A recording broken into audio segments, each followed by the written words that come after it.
It's election season, and guess what? Everybody is annoying right now. You know why? It's not that their opinions are annoying.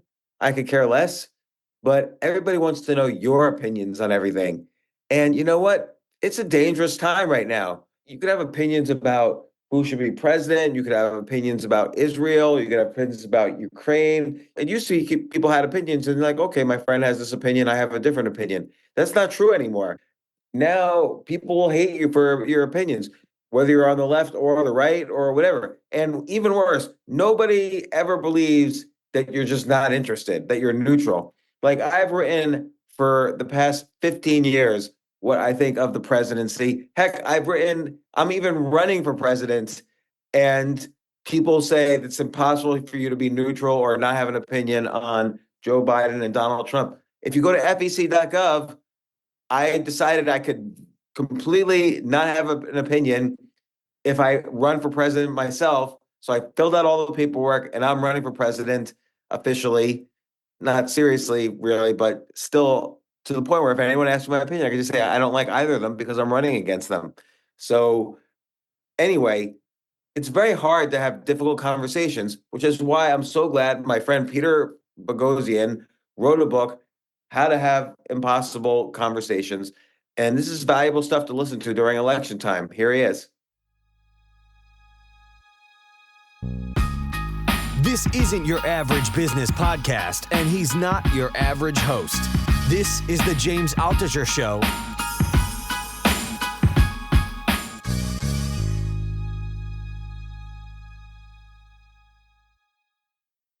How to have impossible conversations. You ever have one of those conversations? Like I have this with my kids all the time. They'll come in and say something like, I don't know, like rioting is okay in a protest because Martin Luther King said rioting is the voices of the unheard, which is taken completely out of context.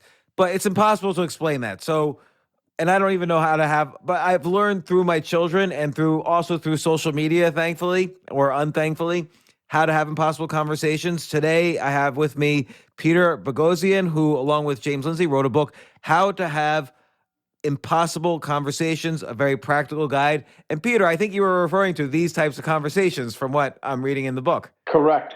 Thanks for having me on, James. So I love this book because this is so important in today's society. We all have been having impossible conversations, and for bad and good, like you have a conversation about some really politically hot topic and you're not going to get anywhere. It's not like anyone has ever said, thank you for changing my mind. Like that has happened never. And one of the things you say in this book, and we'll get into some of the techniques because I've folded over like half the pages in this book. But one thing that you say in this book, and I've already quoted you in conversation, is that don't use facts. Correct. I almost thought that was funny. Like I laughed, I LOL'd at that, but it's really serious and you're really right. And I mentioned it to a few people and they're like, yeah, that's totally true. You can't use facts. So maybe give an example of a conversation where you've tried to use facts and it didn't work out, because I noticed in this book, you're the bad guy in many of these conversations. Right. So let me talk before I do that. Let me just speak to why you don't want to use facts. So there's something called the backfire effect. And when one uses facts, they hunker down in their beliefs even more so. Right. So if you say, for instance, if someone's pro-life and another person's pro-choice, and the pro-life person says it's murder, and the pro-choice person says no, it's not. There's no evidence that there's a human being alive there, and the pro-life person using facts will just kind of strengthen the pro-life person's. Right. So that's already the mistake right there. So they've delivered a message. They've used facts. If using facts change people's minds, then everyone would believe the same thing according to the facts. Yeah, that's a really good point. By the way, I just want to mention the pro-life, pro-choice example is just an example. My business partner for 20 years is pro-life. I'm pro-choice. We've never once had an argument because, Peter, we've used many of the techniques kind of maybe instinctively in this book. Yeah, great. And so I think it's important to remember, I don't know if you saw the Bill Nye Ken Ham debate. No. Okay, well, Bill Nye the science guy, and Ken Ham is a creationist, and they were talking about the ark and evolution, and at the end of the debate, they were asked, "What would change your mind?" And Ken Ham said, "Nothing would change my mind," because which is honest, by the way.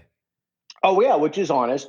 The more emotional valence or moral valence an idea has, the more important it is to not use evidence. So if you don't care about something one iota, like the diameter of a hamburger bun in comparison to a burger, I said Burgerville. We have Burgervilles here. That's like a humane um, McDonald's analog. If you don't care about that, then you can present facts. But as a general rule, those aren't impossible conversations. In fact, those aren't even difficult conversations.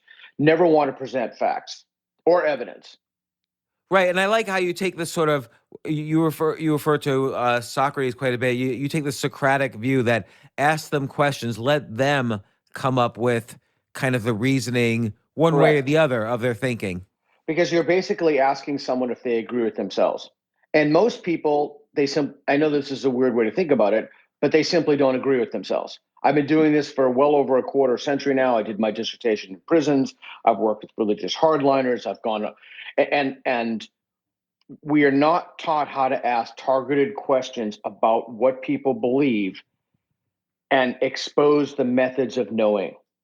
And so usually conversations, people deliver messages. And I'm advocating a completely different way to conceptualize a conversation, broadly based on the historical Socrates, the way he talked. I know there's the bias that the backfire effect, that if you present facts, people are going to be more defensive.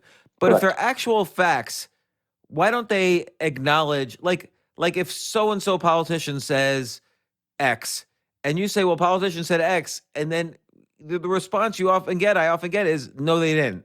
And I'm like, here it is. He says it. No, that's wrong. That's just the media reporting. Right. And so why is it that people don't? And by the way, I'm not talking any political bias. I just want to qualify that. But on either side, nobody believes facts. Like if it's a fact, why don't they believe it? Right. Well, because we bend facts to narratives. So people don't formulate their beliefs on the basis of evidence. They're storytelling. We like stories. Our brains are not hardwired for double-blind peer review. They're simply not. They're hardwired for narratives. They're hardwired for social relationships. They're hardwired for communities. Excuse me. That's the other thing that it's important to understand is when you're talking about someone's beliefs, you're only ostensibly talking about their beliefs. What you're really talking about is their moral community. And you're talking about their sense of belonging. And you're talking about the sense of relationships they have. So you're saying, let's take the top 5 strong beliefs that people have. Let's say whether it's for president or climate change or abortion or gun control or Trans bathrooms. So there's all these issues that have been, Israel, Palestine. There's all these issues that have been in the media, obviously, or masks, no masks. Right. There's all been these issues. By the way, and it's odd that all these issues are oddly correlated, even though they have nothing to do with each other. That 75 million people believe all of the same uncorrelated issues, and the other 75 million people believe all of the other uncorrelated issues the opposite way.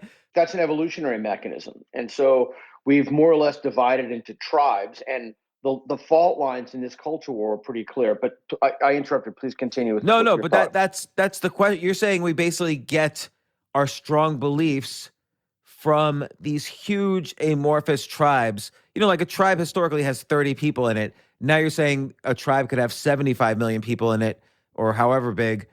So you're saying why have we in some ways devolved as opposed to evolved into having the same beliefs automatically as 75 million other people?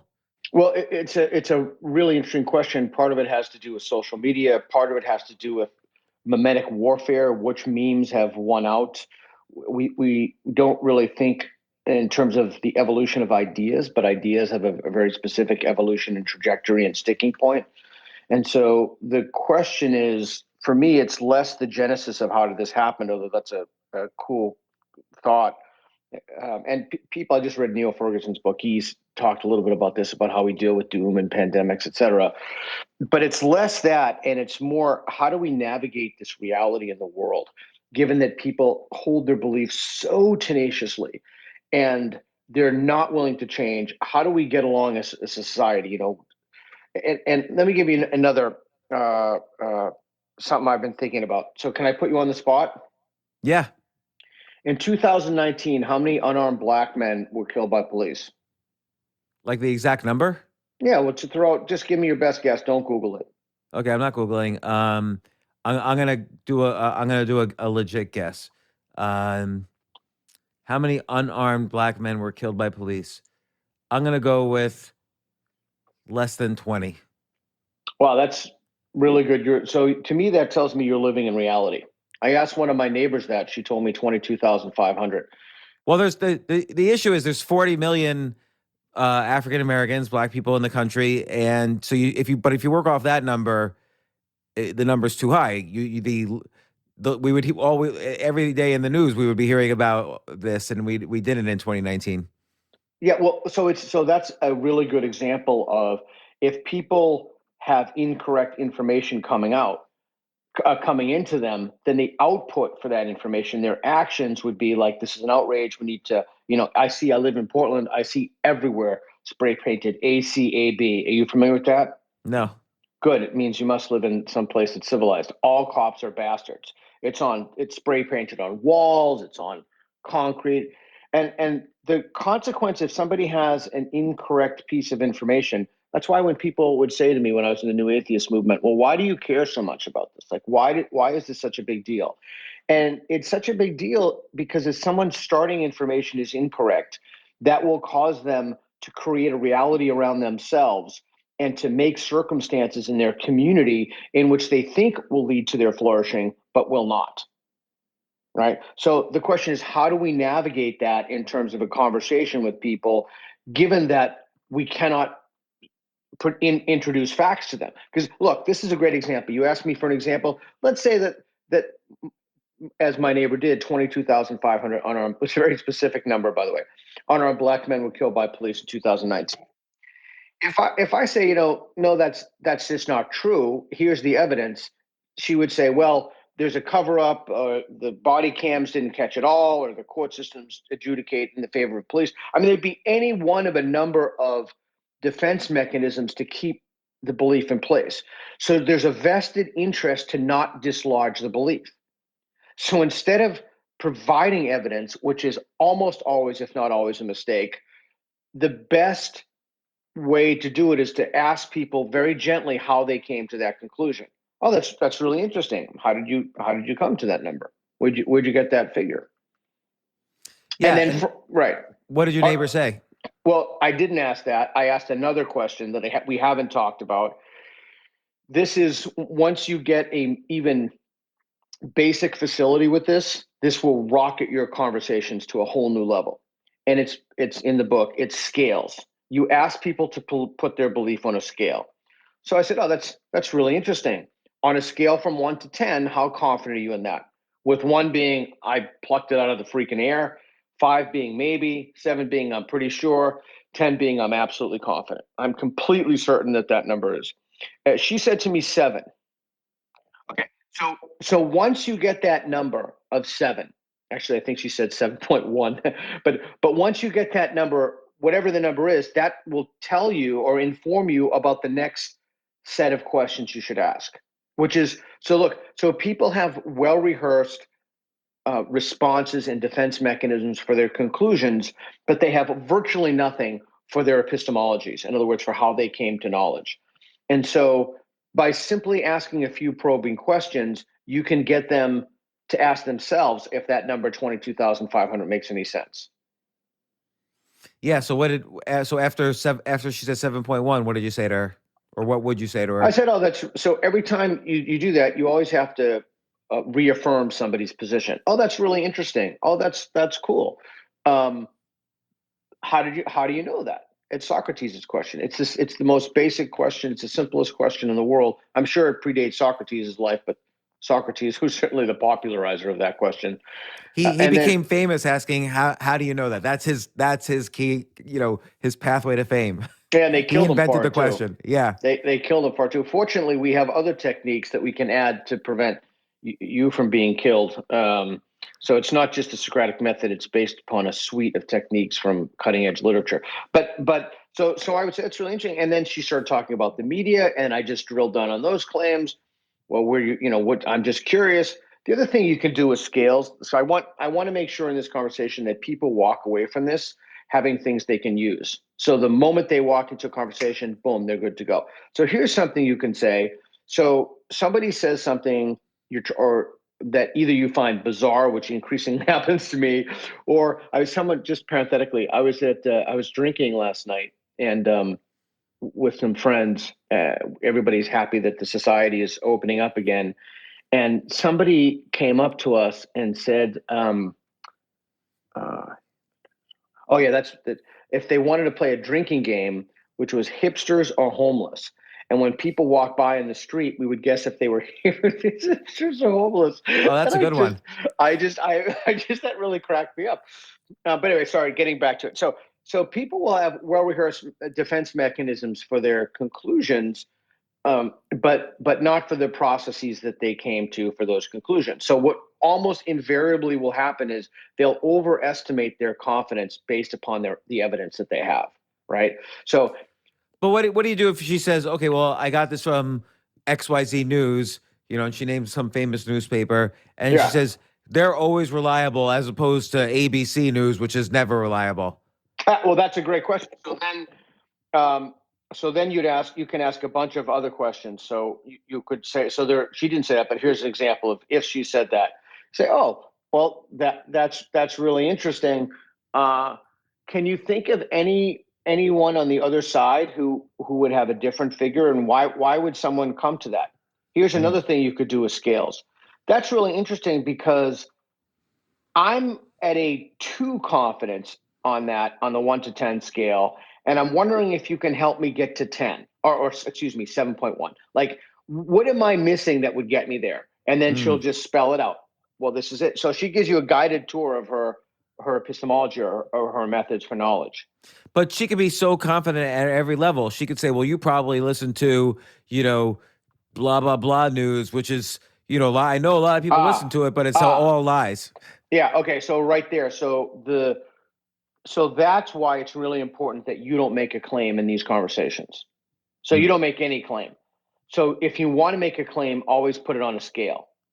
Okay. So when she says to you, oh, well, you probably listen to blah, blah, blah. Well, first of all, almost no one's going to say that to you unless you've tipped your hand or shown your cards about what you believe. But if you don't do that, there's no way she can know what you believe. And you'll see the other thing that's really fascinating, having literally done this with tens of thousands I don't even know how many people at this point. I don't think I've ever seen a single person in the unbelievable number of times I've done this become defensive when I've asked them questions about the method they came to knowing. Nobody. Hardcore Muslims. Nobody, literally nobody. When you use the scales. Well, in fact, quite the contrary. Not only do they not become defensive, they want to tell you about how they know. They're excited to tell you about their beliefs. People love to talk about their beliefs because they want you to believe what they believe. Right. But what if they so you're saying if you say you're a 2.1 on the scale or a 2 on the scale. Yeah. Won't they believe? I would instinctively believe that you are against me because I'm 7 and you're 2. So that's why I would make the assumption that you listen to the wrong news. Yeah, that would be so here's what I would say. So if someone said, well, you must listen to X news, that's actually the good thing about, I don't really almost listen to any news at this point. I've wiped it all out. No, me neither. Yeah, I would just say, no, I'm just someone who's genuinely curious, which is you always want to be truthful in these conversations too. So I am genuinely curious about how people come to knowledge. So I would say that. The other thing is people have a pretty good bullshit detector. Oh, I should have asked if I could swear on your show, but. Oh, yeah, you can. Okay, so people have a pretty good bullshit detector. And so if you're going to bullshit someone, they're going to pick it up. But as long as you're always sincere in the types of questions you ask, and you spend a few minutes in the rapport building stage, which we haven't talked about, how to build rapport, it's just not going to happen. So basically, one of the ways you build rapport is you try to go up, as our friend Brian uses the word in physics, superordinate identities. You try to find commonalities that you have with people instead of what we currently try to do is constantly break people down on the basis of race or sexual orientation, really irrelevant things.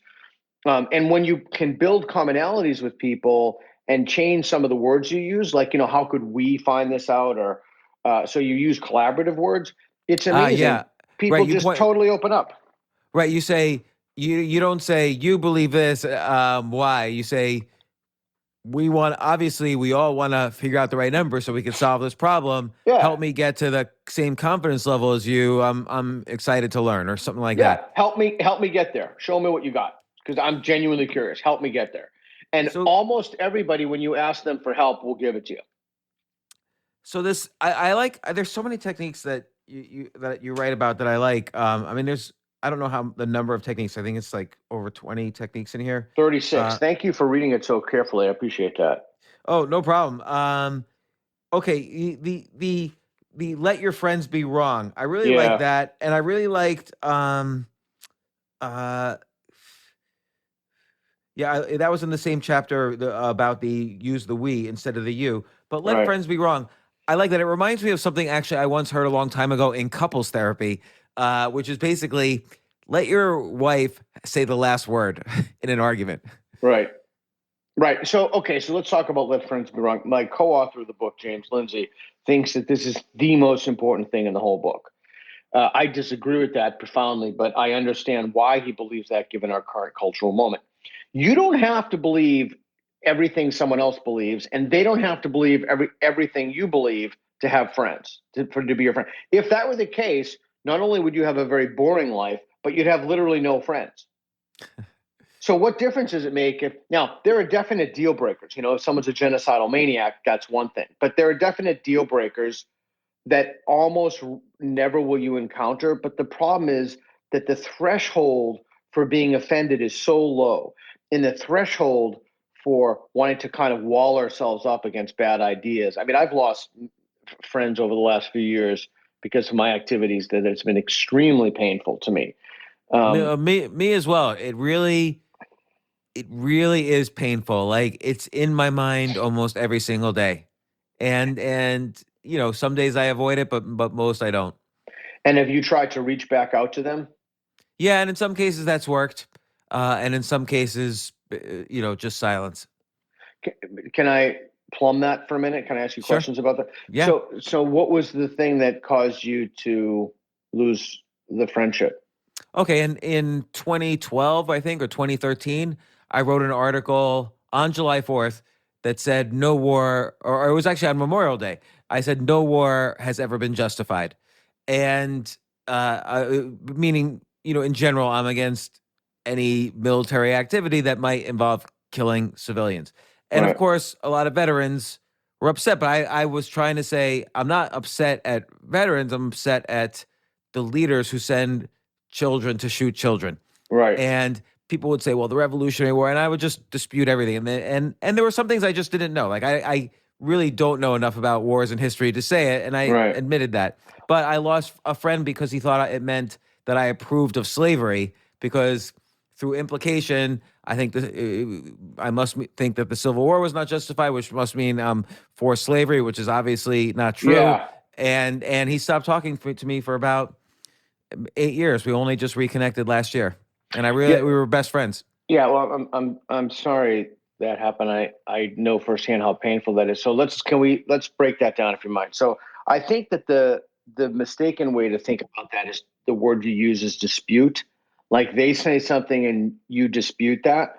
All that's going to do is that's going to drive them a deeper wedge between you, and they're just going to think you're a dick, right? Yeah. So the better way to put it, maybe think about this framing. This is the framing I personally would use, and I'm not saying you should use it, but I would say, if you believe this, of course, I would say there's no war in which I would ever send my children to. And if I wouldn't send my children to it, I don't think it's justified for me to vote to send someone else's children to it. That's a great response, and I did want to ask you this. After you talk about a lot of your conversations and a lot of your painful conversations in the book. It occurs to me that you're very intelligent, and I'm coming up with overrated. I'm overrated, bro. no, but coming up with what you just said, that's not a technique. That's an intelligent response, and I wish I had thought of that. So I could have all the techniques in your book and I still won't have that response. Yeah, but that's respectfully, that's just not true. And the reason it's not true is because it just there is no special like brain cell for conversation. There's no like neurological connector for that. It's just like literally anything. It's like jujitsu. I do jujitsu, and I was just the guy I was talking about last night. I was hanging out with John Frankel, who's a renowned jujitsu expert. But it's just like anything else. It's just a technique. That's all it is. Right, but like my version of that, because here's what I think I did say is I said, look, I don't know enough about history. I'm happy to read That's a any good books, response. but I just feel like I don't like all the civilians who die mindlessly in any of these wars. So I don't know enough about the Civil War, but I'm assuming there's some way in which it's not justified. Yeah. Okay. So in that, and obviously I'm against slavery. Okay, so that's a good response. So here's the other thing. Often when people respond to you, they may not be responding to you on the basis of the response you gave in terms of its, in philosophy, we say epistemic adequacy, in terms of whether or not it's a good response, but from their own personal shit inside them. Let me give you an example. So a few years ago, I was teaching at nights, and literally I would do this all day. This is all I would do all day long. And then I pulled up in a gas station, and a woman came up to me who was on some kind of drug, and she had pustules on her face. And did you kiss her? No. But she did come up to the car, and she said, "Can I have a ride? I need a ride." And I have Crohn's disease, so I have this huge scar on my stomach. And I lifted up my shirt and I said, "I would give you a ride, but the last time I gave a woman a ride home, my wife stabbed me." And she looks at my stomach. She's like, "Oh, okay." But the point that's a good, intelligent response. Well, yeah. But if you do this, it's this again. It's like jujitsu. It's if you do it enough, you get good at it. Like you don't need. If you care about this and you follow the template in the book, you will be excellent in no time. So that's the other thing. So I watched this. I started this thing called street epistemology from my first book, A Manual for Creating Atheists. And somebody popularized it named Anthony Magnabosco, and you can see his stuff on YouTube. He's phenomenal. Oh, and you have one of his conversations in here about specifically Noah's Ark. He's the one arguing about Noah's Ark, right? Yeah, I mean, we are, well, not arguing, but conducting an epistemological intervention, like asking people how they know that, figuring out their beliefs. And you can watch his stuff at YouTube, Anthony Magnabosco, Magnabosco. But one of the things that is interesting, why did I start talking about that? I totally spaced why I started talking about that. Well, we were talking. You were talking about the woman who came up to your car and how it's like a muscle. Oh yes. Okay, so here's the thing, because you asked, you have to be intelligent to give that response. Not really, because since that book came out in 2012 or 13. His videos came out, Read Nice Wonder. Now there's like thousands of people all around the world doing this. And every once in a while, I watch a bunch of these videos and I'm thinking to myself, holy shit, these people are like, they are just as good at this as I am. And I do this all the time. And so what they did is that they just stood on the shoulders of giants, and everybody just got better. And the thing about this is the learning curve is not that steep, but what you do is, here's what I would do. The book is written in sequential order. I say repeatedly, don't just jump to the latter chapters. Start like it's fundamentals, beginners, intermediate, advanced, expert, master, something like that. So start and work yourself up. And if you do this just a little bit every day, and maybe watch some videos that come out with it. I actually put videos I've set up a booth on the table when I was in LA, people have impossible conversations with me. And I put out the bad videos too. They're mostly bad videos where I make mistakes. That's when people learn the most from that, right? When they see me make mistakes and other people make mistakes, say, "Oh, Boghossian did this, maybe we should do this." But honestly, I'm telling you, there's nothing particularly special about me or this. It's just sticking to the template and doing it. Take a quick break. If you like this episode, I'd really, really appreciate it. It would mean so much to me. Please share it with your friends and subscribe to the podcast. Email me at altucher@gmail.com and tell me why you subscribed. Thanks.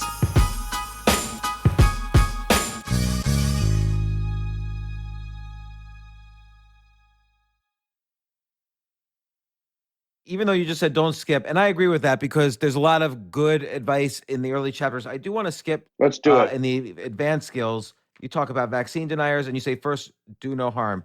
And the reason I bookmarked that is one time I did have a conversation about vaccines that got really out of control. It started out as a Facebook thread on my personal page and ended up with thousands of comments. And I was neck deep commenting until a friend of mine finally called me and said, shut down the computer. You need to remove yourself from Facebook. And then I was talking to another person who writes about conspiracy theories, and he was telling me that basically people believe something, whether it's anti-vax or belief in huge conspiracy theories, where people believe something if some large institution they feel has betrayed them at some point in their life, and then they don't trust any institution after that. Yeah. And so that's often a source of these impossible conversations. Like, how do you deal with that when they're just never going to change? That is a great question. It's a great question given the particular context of our age, where I've written about the fact that I think we're in a legitimacy crisis right now. I think there's a large-scale crisis of trust in our public institutions, in our judiciary, certainly in our university systems, the ACLU, the SPLC, the police to a certain extent among certain particular elements of society. So it's really difficult because usually we would have ways, people we could go to, trusted sources we could go to. When I grew up, I'm 54, almost 55. We had Dan Rather, CBS, Tom Brokaw. We had ABC, CBS, NBC. And those were trusted. We trusted those, but we don't really have that anymore. We have highly politicized, fractured news, which acts more as a media echo chamber to push a particular narrative. So operating within that paradigm is so difficult. And that's why I would argue that it's actually more important to stick to how people know things and where they get their information from. And one of the best techniques that I use, and the older I get, if there were such a thing as a unified field theory of rationality, I would think that this would be a constitutive element of that. It's called defeasibility, but my publisher wouldn't let me put that in there. They made me change it to disconfirmation. So disconfirmation is basically the idea. Defeasibility is the word that they use in philosophy. Disconfirmation is the idea that how could a belief be false? Like we do that in science all the time. We try to falsify scientific propositions. With disconfirmation, how could a moral belief be wrong? Like, I think, we should let in immigrants, or I think trans women, no trans women in boy sports, or I think, nobody should own a gun, or everyone should, whatever the claim, doesn't make any difference. You have to ask someone, under what conditions would you be willing to change your mind about that? Like, what would the world have to look like? What would you have to see? What would you have to? I hate Joe Biden. Okay, what would he have to do? And then someone usually tell you something crazy, like bomb Toronto, or whatever. But once you know the disconfirmation criterion, you're good to go. Like you can then navigate that conversation with so much ease. And what if they say nothing, like that guy about Noah's Ark did? Okay, so there are only four. So this is the other thing. There are only four things people can say to you. There are literally four things. I suppose someone could just start singing the alphabet, but there are only four responses that could hitch to that. One is the best one, which is the ideal. Here's the disconfirmation criteria, and they just tell you that. The second one is they can say, there is no, I will not change my mind on this. Like abortion would be a common, I just won't change my mind. The response to that is, that's really interesting. Again, do you see how I propped up the claimant, right? Mm-hmm. It's like Tywin Lannister says in Game of Thrones, the only thing that matters is what came before the butt, right? You always want to just encourage and push up. You never want to butt someone, you want to and somebody. And I say, that's interesting. So there's no condition, there's no information that would cause you to change your mind? No, nothing. That's interesting. So then the belief isn't formulated on the basis of evidence. Well, what do you mean by that? Well, I mean, to form a belief on the basis of evidence means, by definition, that there has to be some evidence that could come in that would cause you to change your mind. But if there's no evidence, then the belief isn't formed on the basis of evidence, it's formed on the basis of something else. Okay, and so what if they say? Okay, hold on. So that's two. Let me give you. Remember, I said four. Yeah. Okay, let me just run through the other two. So again, there's only so many things people can say to you. They say, "Here's the evidence." They say, "There is no evidence." they say, geez, I don't really know what the evidence would be. Those are, in my opinion, those are the most interesting conversations. But okay. And then they could give you a wildly implausible disconfirmation condition. Those are interesting. In religion, I used to get, when I asked people, under what conditions would you be willing to revise your beliefs about Jesus being the Son of God? The stock answer that fundamentalists give is the bones of Christ. If you presented me with the bones of Christ, that would mean that Christ didn't rise to heaven. So you show me the bones of Christ and I'll stop believing.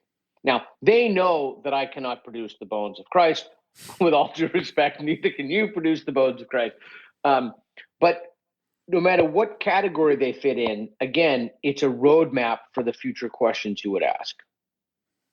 I see. But again, if they say nothing, but then you ask, really, there's no evidence at all, and at some point they get confused because, like you said, people are more about the goal rather than No, what led to their yeah. belief. All right, hold on. Not confused, perplexed.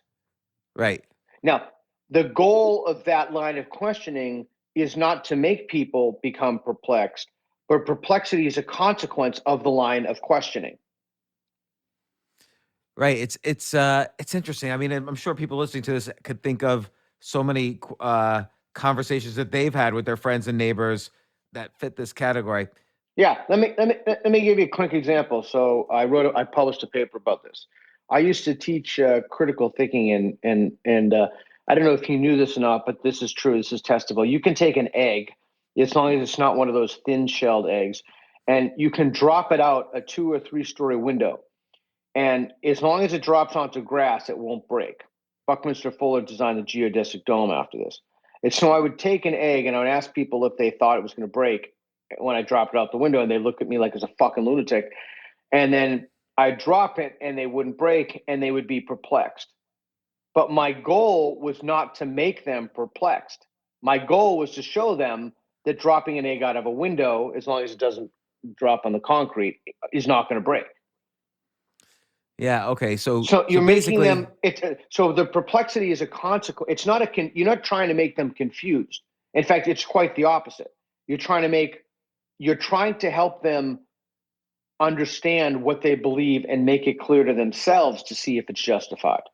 but you're playing the role, and authentically, you're giving them the benefit of the doubt that they know what they're talking about, so that they can answer these questions without feeling stupid. Right, because the ultimately this is a selfish endeavor, and the selfishness is if they know something that I don't know, I want to know it too.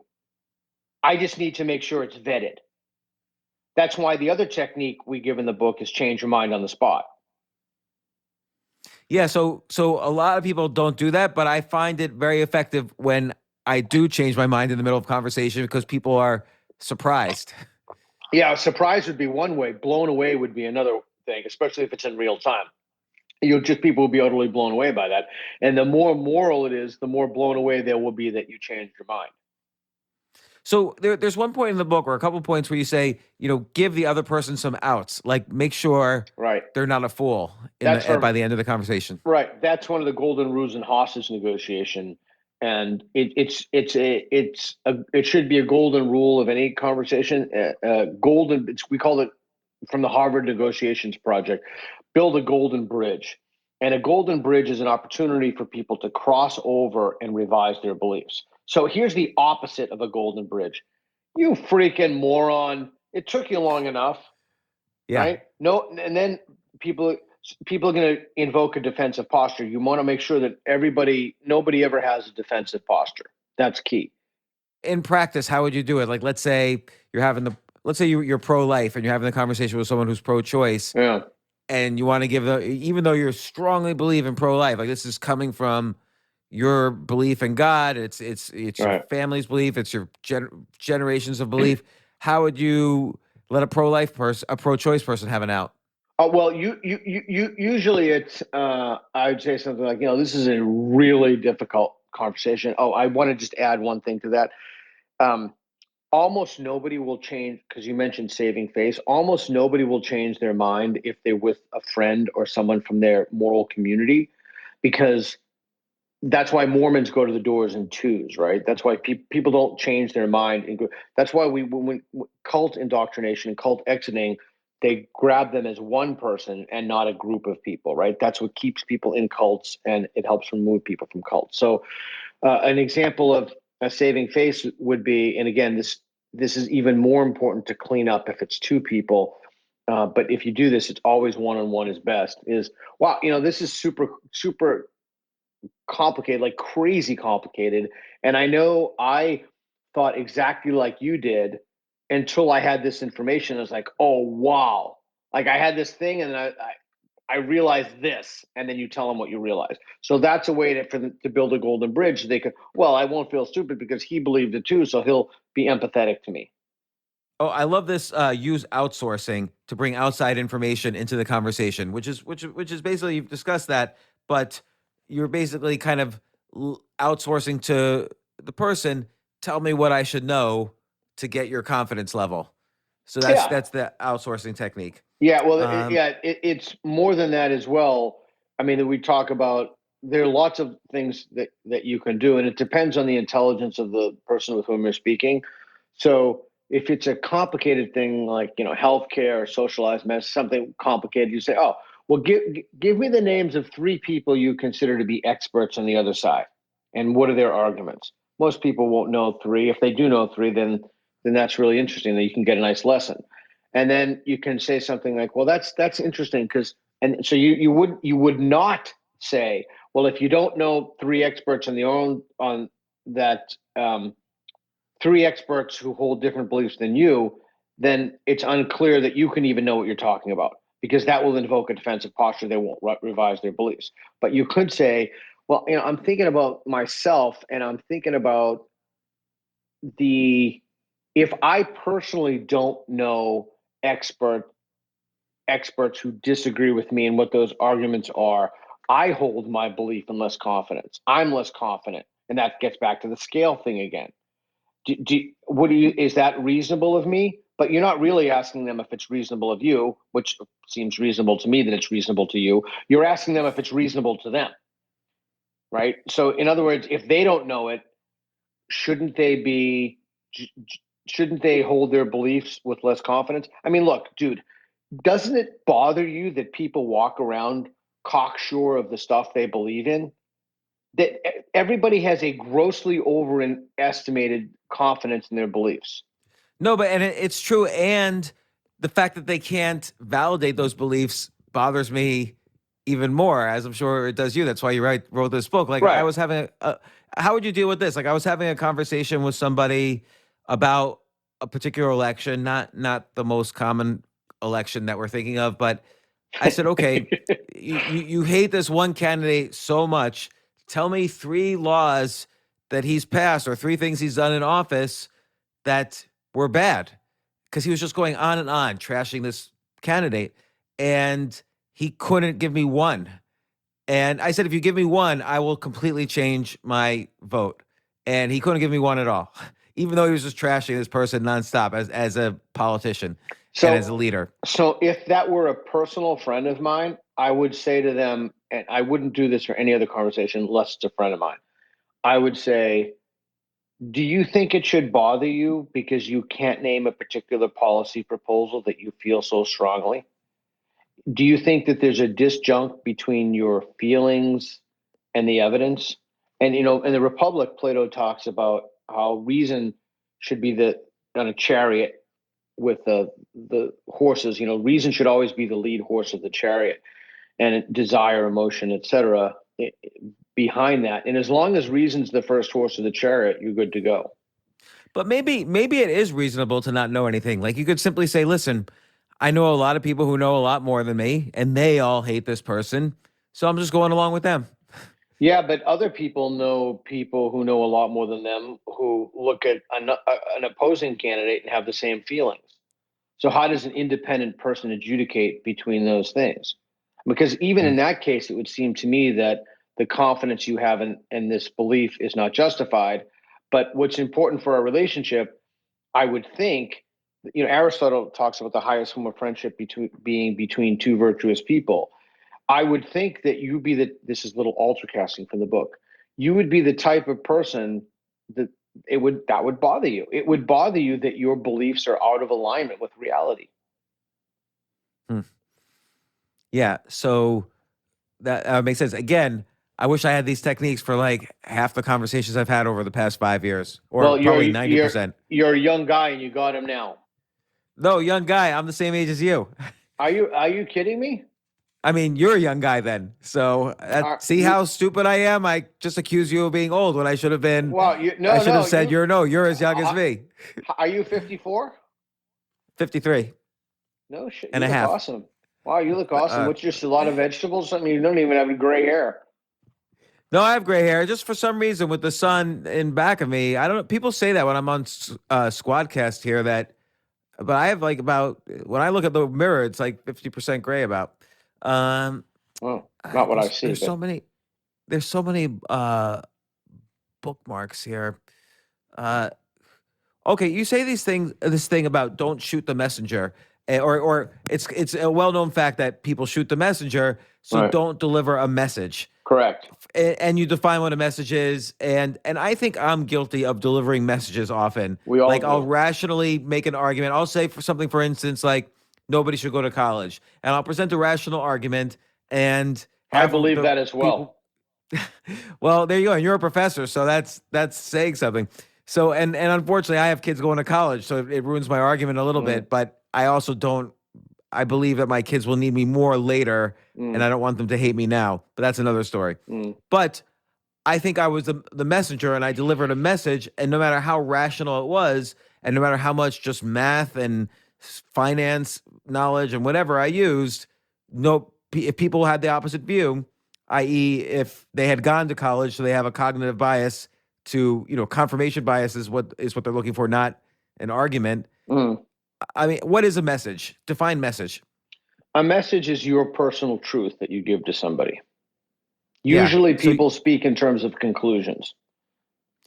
Right. So if you're writing an article, and I'm writing an article where I have what I view as a rational opinion, I will present the arguments against me, because that's a good technique for writing, is present their arguments before they do, and answer them. So I do all this, but I'm still delivering a message, and I might even have a story in it about my own experience. A message in an article isn't a conversation.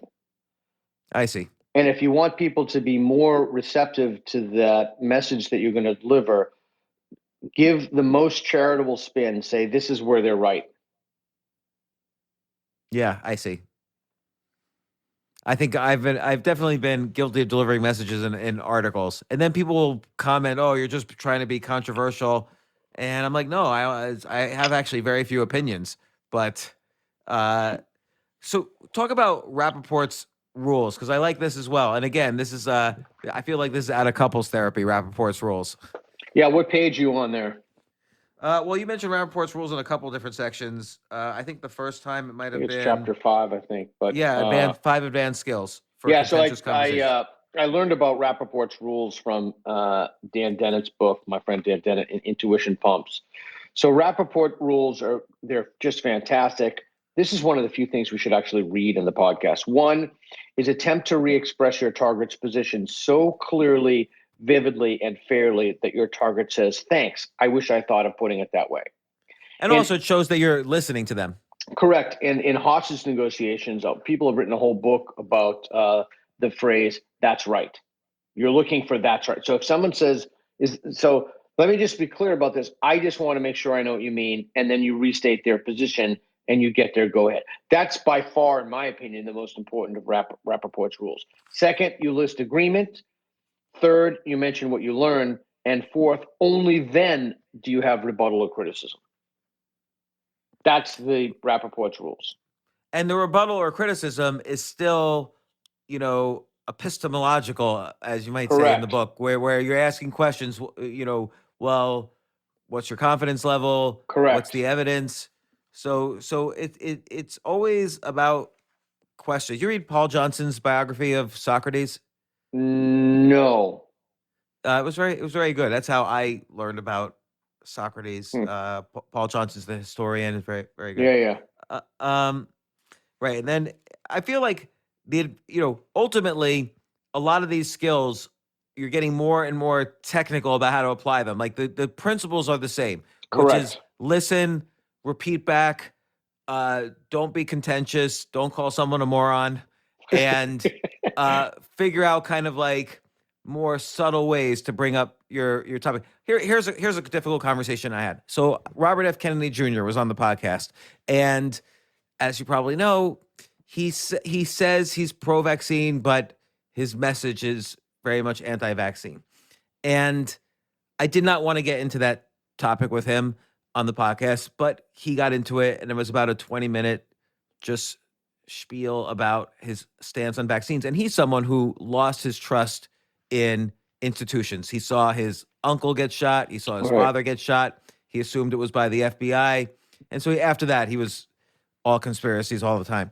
Right. And how would you, and here's the thing, I don't know the information about vaccines. I don't know anything. So even though I'm kind of like pro-vaccine, I didn't know how to respond to him at all. Yeah, and that's 100% fine too. So here's one of the things you could do if it's a podcast. I mean, again, so these are different than conversations. The question is, what should you do in terms of a conversation? Here's what I would do if I were you. Michael Shermer from the Skeptic Society is one of my best friends. I can connect you to, and you can have him on. Oh yeah, I love his stuff. Yeah, he's great. Yeah. Yeah, I'm more than happy to have someone can come on and they can give their opinion.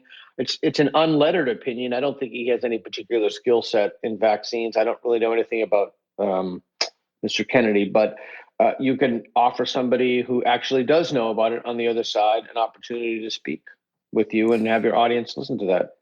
Yeah, I thought about doing that. That was a good idea. And I also like this idea that you have about kind of zoom out is the way I would put it, where you kind of say, okay, well, obviously we care about people. We equally care about people's health, and we want people to live longer, and we don't want people to get right commonalities, serious diseases. You just found commonalities, correct? So I think that's very, very important. And I do like the idea of it when they give evidence of at least acknowledging what you didn't know and thanking them for that. So, for instance, in Robert F. Kennedy, in his conversation with me, he said something which is that they maybe one vaccine might be good here and there. He doesn't know, but when you have to take 37 and they never studied the interactions between them, it makes it confusing, the whole issue of vaccines. And I agreed with him on that. Like, that was something I didn't know, that they don't really test the interactions. Wait a second. It's not something you didn't know. It's something you hadn't thought about. Yeah, that's true. Yeah. What's the distinction, though? Like, if I hadn't thought about it, I don't know it. But knowing it assumes that there's something true about it. You don't know it. You don't know enough to know that it's not true. Right. I see. Yeah. So maybe they do test the interaction. I just didn't know one way or the other. Right. Yeah. I don't mean to be pedantic when I do that, to be pedantic, but I think that the words we use are really important because they trap us in ways of thinking or not, So I think it's like when you said that, it was accurate but not precise. Right. So I think that's very important. So, and this is like your master techniques, the moral reframing, like bring it back to a moral stance, because everybody assumes they're moral. So you're both right. There's some level which you'll find where you're both the same, and starting from that, you could kind of build up knowledge, or at least know what they think, and understand a little bit more about what you think. Yeah, that's correct. And as Steven Pinker, the Harvard psychologist, says, people don't knowingly do wrong. Like, nobody gets up and like, I'm a horrible person. I'm gonna fuck over. I'm gonna genocide a bunch of people. Nobody gets up. Everybody thinks that they do something because they're good people. Yeah. So okay. Now, if your goal is actually to change their mind, what? So. And the other question is, why would you want to change their mind? Like, why do you care? Well, let's take a look at that. I don't think it's about changing someone's mind. I think it's about instilling doubt. I think it's about giving someone the gift of doubt. And I can think of very few circumstances where it's not a good thing to be more humble about what it is that you claim to know. Although I'm certainly can give you those exceptions if you want, but it's a really good thing for people to have their beliefs in alignment with reality, and it's a really good thing for people to be more humble about what it is that they claim to know. Because we live in a democracy, we all vote, right? We all participate in the society at some level. I actually don't vote. Oh, well, then you're subject to the votes of other people. In fact, That's true. I might even say you're held hostage to them. So we live in a society in which we have daily even in a pandemic, we have interactions with other people who make laws. So it would be a really good thing if we form, to the best of our abilities, we had accurate information coming in, which we do not. But again, if I could wave a wand and say what would it, one of some of the things I'd like, well, obviously I would like no disinformation or fake news or what have you. But when information comes in, we formulate our beliefs on the basis of that. We make our decisions on the basis of that, and then we act accordingly. So I see. So a lot of this is really about creating a skeptic as opposed to creating a changed mind. Yeah, it's about creating a person or help. No, it's not about creating. It's about helping people to live, to do Socrates' question. The unexamined life is not worth living. It's about helping people to live more thoughtful, examined lives. And also it seems like it's also a emotionally safer way for you to have conversations with people that you otherwise might be angry at. Correct. Yeah, I want to piggyback off of two things. It's also a way for you to lead a more reflective and examined life. Right. So Right, because you could change. right. Because ultimately this whole thing really is a selfish endeavor. But even beyond that, so what you just said before, repeat what you said because I really liked it. It's a way for you to have an emotionally safer, like you won't be angry all the time Yeah. at these people. And when you begin your conversation and wonder, thinking like, wow, like, why would someone believe that's really interesting? Like, why does someone believe that? Like, I genuinely want to know why someone believes that, and start asking questions about why people, how they came to that conclusion. That's a pretty remarkable and intimate interaction.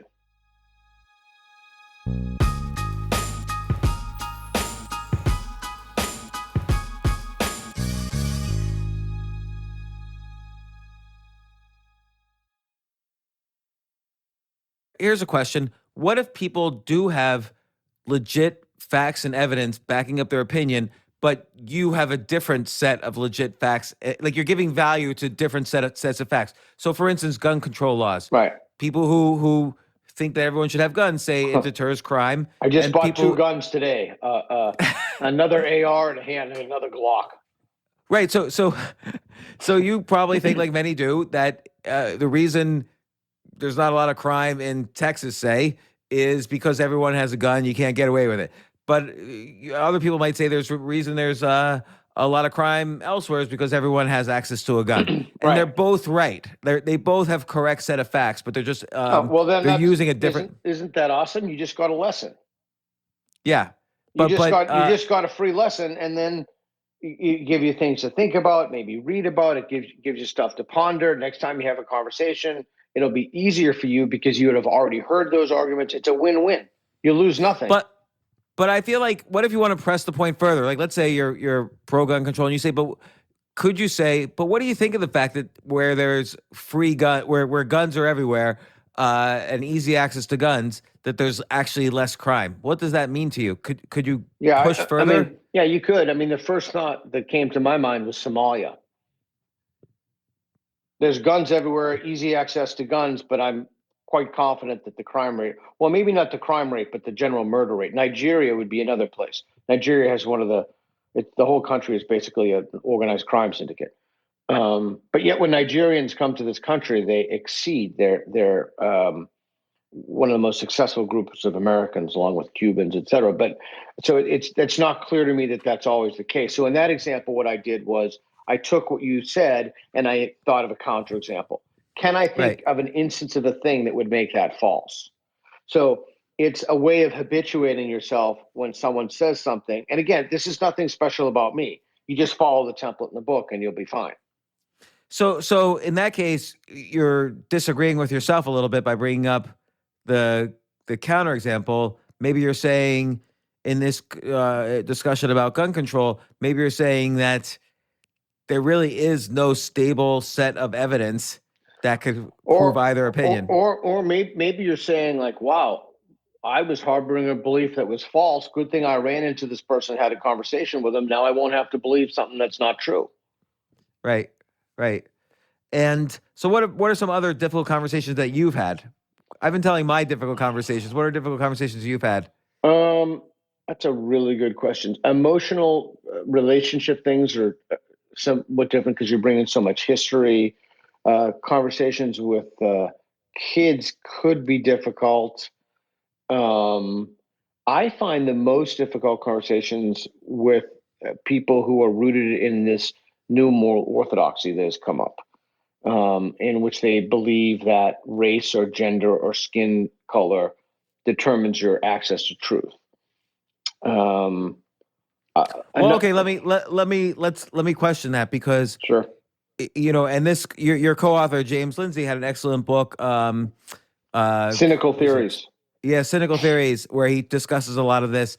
And if someone is a female black lesbian, yes, then there's civil rights, but then there's intersectionalism, right, where there could be civil rights to black people, like, oh, you can't have separate this or separate that, right, but that still doesn't get to the heart of the problem when you have an intersection of minorities, and you go for like the lowest in some hierarchy. There's the person who's the most, there's the intersection that's the most oppressed, and they're allowed the loudest voice. And so that's the difference between thinking about equality as opposed to thinking about intersectionalism. And those are very hard discussions. Like, correct. People are very firm on those things. And he wrote an excellent book about this, and should be required reading if people haven't read it. With Helen Pluckrose was the first author of Cynical Theories. Phenomenal book. And so again, like, sometimes you do want to change people's minds, and you do want to point out. So, okay, you were saying you've had discussions with this new moral orthodoxy, and I could see either points. Like, maybe someone who is a black male might not understand the problems of a black lesbian. And so do you change the laws accordingly, or? No, I think I want to go back to your comment again about changing minds. It really isn't about changing minds. I don't know. I actually do know some techniques to change people's minds. I didn't put them in the book because they're so unethical. One we put in was ultracasting, and we called it ethically murky. But the book isn't about changing anybody's mind. The book is about increasing someone's on the scale of confidence. It's about decreasing their confidence levels. It's about instilling doubt, helping them become more doubtful about what they believe. And so back to the intersectionality thing. Yeah, sure. There are experiences of people to wit, like a black trans lesbian in a wheelchair. I don't have those. I was trying to think of another, someone who detransitions. I was trying to think of another oppression variable. So my friend, and they're an astronaut. Yeah, they're an astronaut. Well, that's not an oppression variable. So my friend, Why? You have to put them in a room.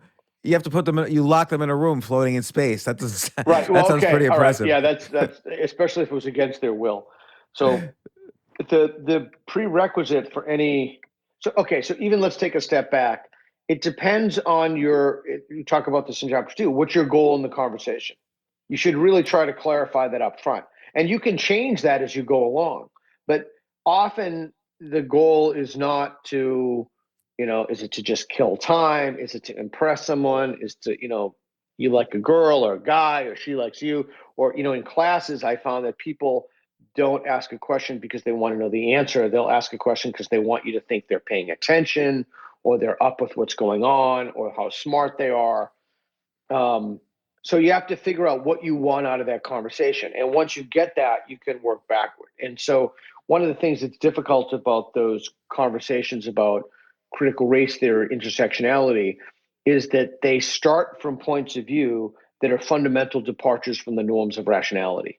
And when you when you do that, you're dealing with an individual who does not participate in either civil discourse, norms of civil discourse, or kind of rules of logic that have traditionally applied from the pre-Socratics up to the present day. Right. So, and let's say this is happening on social media. This is one of the reasons why you can't argue with social media. So you say don't have important conversations on social media, which is where most of these conversations take place. Well, we talk about knowing the platform. That's important. People often post on social media not because they want their views rebutted, but because they want them confirmed.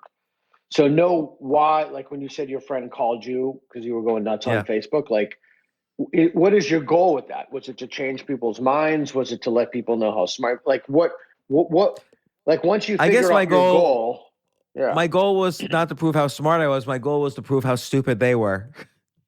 Yeah. Okay. So if you want to do that, so you're already talking about.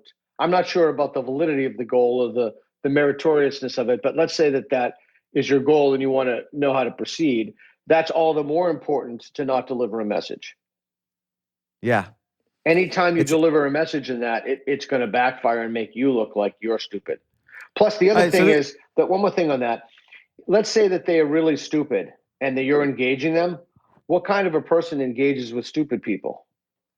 I think you're quoting Obi-Wan Kenobi right there. Oh, am I? I don't know. I'm not a Star Wars fan, but who's more the fool or the fool who follows him? So you could say who's more the fool or the fool who argues with him? Oh, the fool. Right. So probably not a good use of time. And you strike me as a smart guy. So here's my problem though, is that maybe once every 2 years I'll have an opinion and I'll write an article about it and I won't think much about it, but it'll stir some controversy. Like a lot of people won't like that.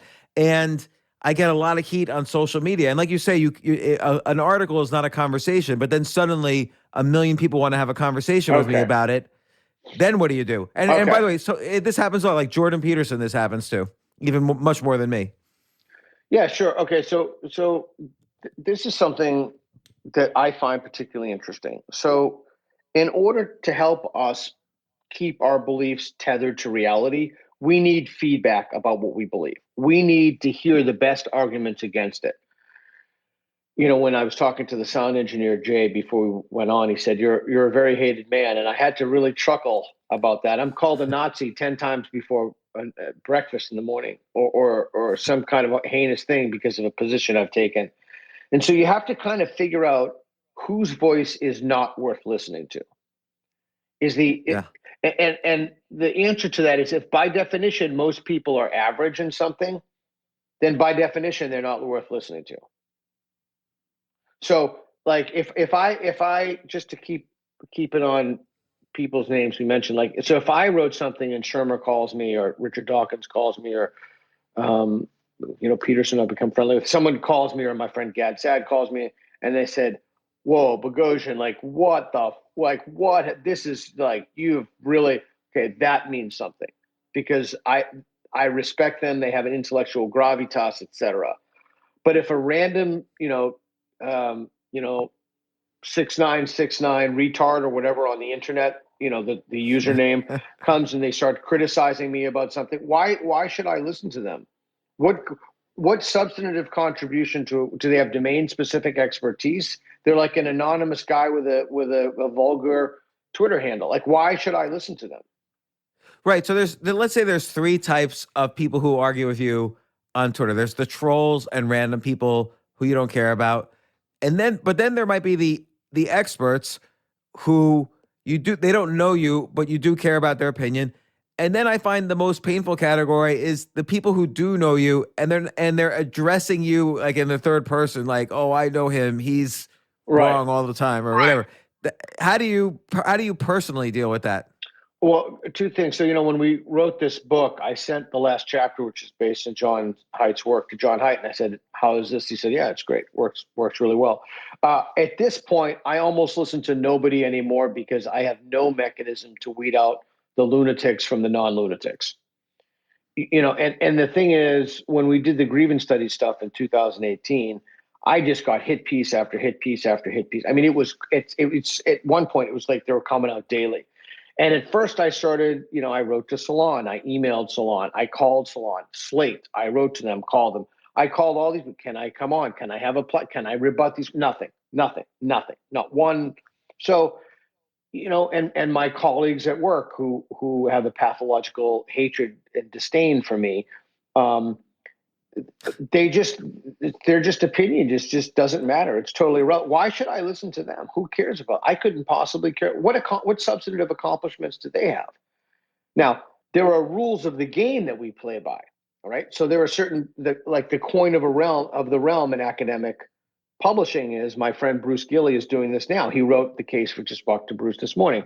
He's the guy who wrote the case for colonialism to Third World Quarterly. And the journal received credible death threats. They wanted to take his PhD. They wanted his job. They had a petition circulating about him. I tell Bruce all the time, he's the second most hated man at Portland State University. And so what they should have done in that situation, there's no need for any of that name calling, invectives, or anything. What they should have done is say, you know what? Bruce Gilley is wrong. I'm going to humiliate him in the public square or his arguments. And they should have rebutted his arguments. But they did not do that in Third World Quarterly. They did that in other journals. And then Bruce wrote a response to that. That's how we participate in that's how civil societies advance the knowledge base. That's also why I said there's a legitimation crisis, because we have a lack of trust in our institutions. So now if someone makes an argument you find odious, you have a mob come after them and threaten to take away their PhD, as opposed to doing the intellectual work to engage their arguments. But how I... Right. And go ahead. Yeah, go ahead. No, you go. No, well, how do you personally deal with that? Yeah, okay. Did you see what I did right there in our interaction? Yeah, you said, and this was in the book, you said you go. Yeah. And then I said, I started to say you go, and then, you go. And I know Right. that exact conversation happens in the book. There you go. That's one thing people can take away from this. If you speak at the same time, you say, go, no, you go. Almost everyone will go, but you told me to go because you read the book. So now I'm going to go. So I think I just wanted to linger on that because I think that's, again, something people can use. It's like when you walk to a door at the same time and you bump into each other, you should step back and just let the person pass through. The way that you deal with that is it depends what your goal is. Like, what's your goal for engagement? At this point, I almost engage. I went around the world repeatedly and I had talks in front of actual people, not people from the audience. You can see these. I don't even know how many of these are on YouTube at this point. And I would always say in the talk, if you disagree with me, you go to the front of the line. And I want to hear from you first. And wow, that's good. I take those and I would urge other people to do this. I don't want an echo chamber. I want a challenge. That's the only way that I can make sure that that I can have justified confidence in what I believe. Oh, that's the other thing that you said before. You used a phrase. You said, you said confident. I can't remember, but the word should have been justified confidence. But anyway, sorry, I shouldn't cut. Jay, just cut that part out right there. But okay, so let's say my goal is. My goals are mixed in that I have an opinion that I want to be able to express, and I usually research my opinions pretty thoroughly when it's sufficient enough to write them. Doesn't mean I can't be wrong, but I'll have more research than the average next person. Right. But so that's what my one goal is, to express an opinion freely and to convince people that my opinion's right. The other goal is I don't want to lose friends, and those goals don't match very well. Okay, so I am going to suggest something to you. I don't know you very well. I think. How well do you know Brian, by the way? Pretty well. I mean, we've had a couple dozen conversations. And, okay. We've known each other over the past year. So I would feel confident saying this to Brian. I don't know you very well, but I'm going to suggest something that may be radical. I would suggest that. Let me rephrase that. I would question whether or not those friends are authentic friends to you. That's what everyone says. Like, oh, if they're going to abandon you on just this, they weren't really friends to begin with. And that might be true, but I just have a hard time believing that. Well, it's a testable hypothesis. Right? Well, okay. How do you test if someone wasn't really a true friend to begin with? Well, you just be genuine and authentic in your relationships and say what you mean. Yeah. All right. Yeah. And if someone's like, I can't believe you believe that. Now, people take authenticity to mean a bunch of things that it doesn't mean. Like if you're attracted to your friend's wife, you don't say to her, "I want to sodomize you with a cucumber," right? So you have to have some kind of being authentic doesn't mean just brain dumping every single vulgar impulse that you have, right? Every base desire. It means being honest with yourself and others and speaking in a forthright and clear way. The Greeks called that parrhesia, speaking truth in the face of danger. I would argue to you that if you began this immediately and you started weeding out your friends, you would know almost immediately who your friends were and who they weren't, and that the quality of your life personally would go up dramatically. I believe that. I guess it's just the surprise factor when yet another person sort of reveals who they are as not being, what I thought they were. But isn't that only better for you that the sooner people reveal themselves to you as not your genuine friends, the better. So that's even more reason that you just should start immediately. Yeah, no, you're right. That's absolutely right. I mean, my solution was to basically get off social media pretty much completely and to kind of hide a little bit, and that's worked as well. But that's not as good an answer as your answer. Well, I don't know. I mean, what's your goal in do? I mean, is your goal is this how you make your money through the podcast? No, but I like to do it because I do have very strong beliefs about many things. Not as many as like the full Democrat or Republican platform, but a few things that are important to me about living a better, more peaceful life, which is important to me. And some of that actually involves not having opinions about some things, and some of it is about, don't make a bad financial choice with college if you're feeling strapped, or if your kids are feeling strapped. So my goal is really to help people with these opinions. But when people disagree, particularly because of some cognitive bias they really disagree. And I've lost friends over the college thing. Right. And that's okay too if they disagree. But what I don't understand is why would that cause them to not be friends with you anymore? I don't know. Like I'm thinking about it, and I'm sorry this is all about my losing friendships. No, don't be sorry. It's important. I wrote an article. I wrote several articles about, and even a book about why kids shouldn't go to college, and here are some alternatives that could be even more valuable in your life, and so on. And I had one set of friends who had went to a very good school, and they, didn't agree with me. And maybe I became too much the messenger instead of, I mean, I bet if I had used your techniques, I probably would have still been friends with them. But then I noticed at one point I don't that know, they had though. unfriended me. And yeah, but that's the thing too. Do you really want to walk on eggshells around your friends? yeah, no, that's a good point. And you're right, but it's hard to switch. It's like, it's not like you're making it seem like a light switch. Like, okay, I'm turning that friendship off. I'm turning it on. Like, because they're not a good friend. No. There's like a lingering light. No, if I gave that impression, or if I articulated myself unclearly, I apologize. No, it's not that. It's just that I have a friend, like Matt Thornton is a good friend of mine. He's my jiu-jitsu coach, and we played Dungeons and Dragons together. And he was the guy I went out with John Frankel the other night. And I have pretty substantive disagreements with him, and I feel that I can completely voice those, and that our friendship is never in danger because we disagree about some thing, like some stand. Go ahead. You have a thought. I think that's, and I will take your invitation to go ahead. I think that's the critical thing, is that when you don't feel like, no matter what you express, you don't feel like you're in danger with that friend. And maybe before I qualify someone as a friend, I should first have that feeling. Yeah. So maybe they're a friendly. Yeah. So you're married. Yeah. To a woman. Yes.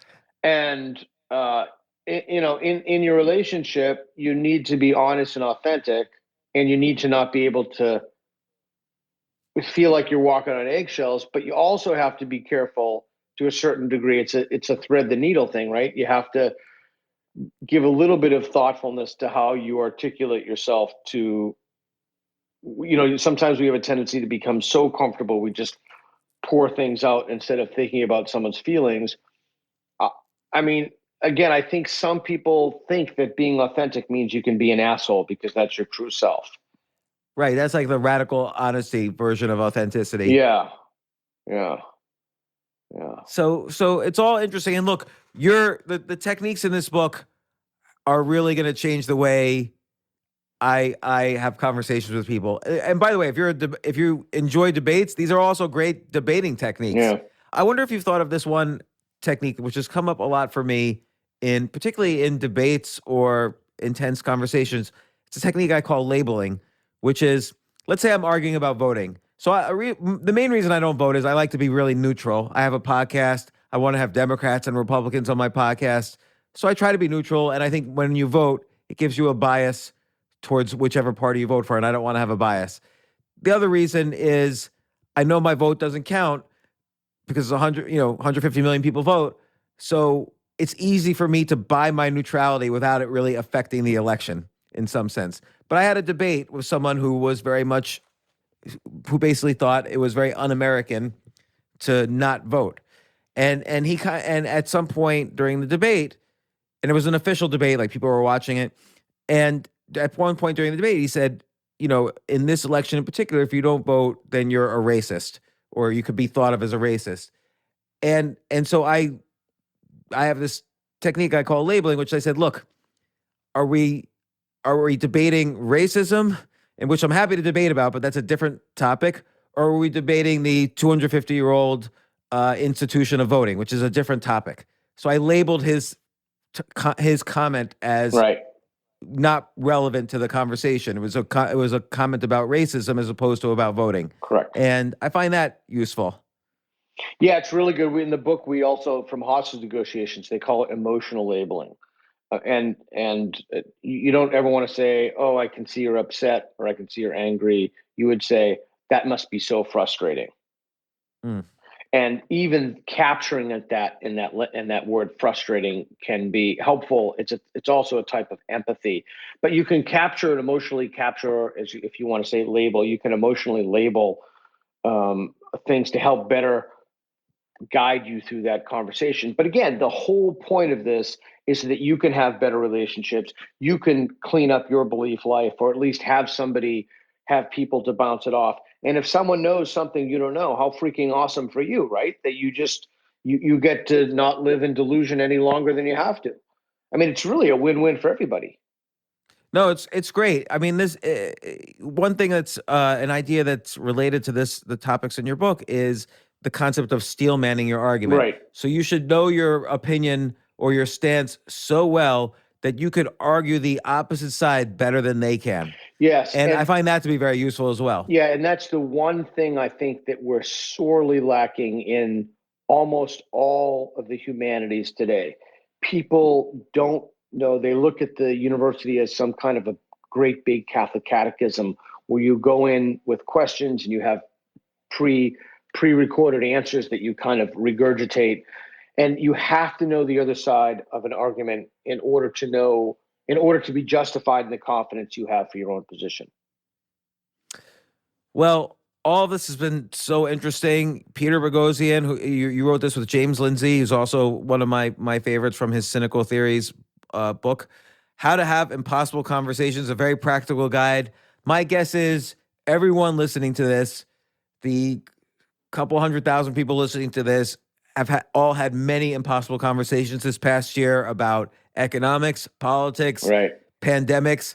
I always find on social media that everybody suddenly brings out, I didn't even know that this local gym teacher has a PhD in epidemiology until I read his comments on Twitter. Everyone's an expert on, they're either a general or an expert on the royal family or all of the above. Right. And, I think this is really valuable advice, because not necessarily to have a great conversation with somebody, although that will be the result, but to also just feel better. It's better to not be agitated in the middle of a conversation. Yeah, I think so. And so I hope that the book, we, again, as my first book, we went right to paperback. So there's no hardcover. It's not about, making the cash. I just want to move society in a better direction.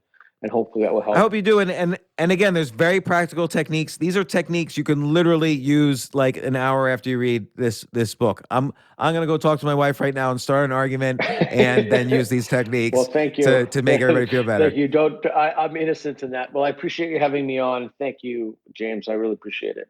Yeah, and Peter, next time you're on, let's find something to argue about, and then we could use your technique. We could both use your techniques. Perfect. Oh, I see what you're saying. It's a win-win. Yeah. All right, Peter, thanks so much. All right, I really appreciate you coming on. My pleasure. Thanks.